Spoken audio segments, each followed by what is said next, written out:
Ayan guys, dito ako nag-camping. Yan yung Sikar. Ito, tahimik. At gabi maraming tao diyan kagabi oh. Ito, puno.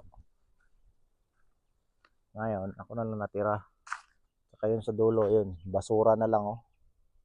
Basura na lang ang natira diyan. Yan guys oh, yan. Yan, basura na lang. Diba? Baka sa malayo. Yan, ganito ang area dito sa kinampingan ko. So, gabi. Yan, may multo guys. Nasa tent ko guys. Yan, nasa tent. Ano? Laka. Delikado. Hindi na ako babalik dyan. Ako na lang mag-isa dito guys. Oh. May multo pa. May multo na ako. Wala na. Delikado na to. Guys, ako na lang matira dito sa camping area. Wala nang tao. Ang oras is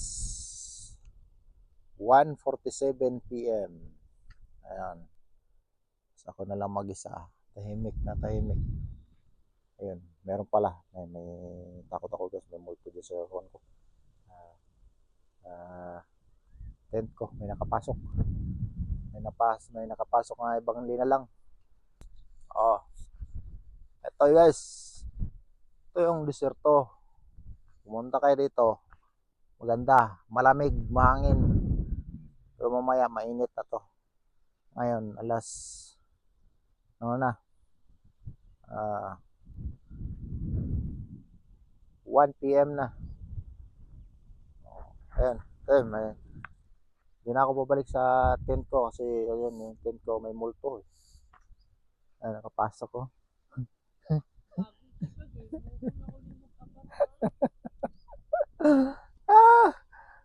Ayan.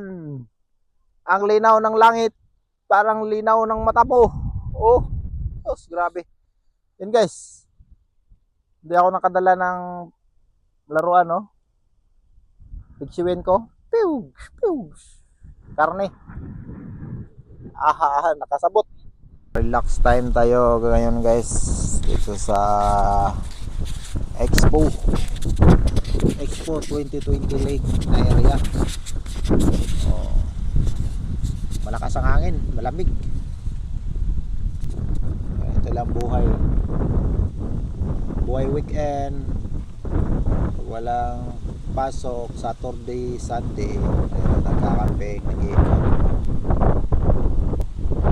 Marami na napuntang area. Dito lang, medyo malapit lang muna to. Pakinggan ng simoy ng hangin.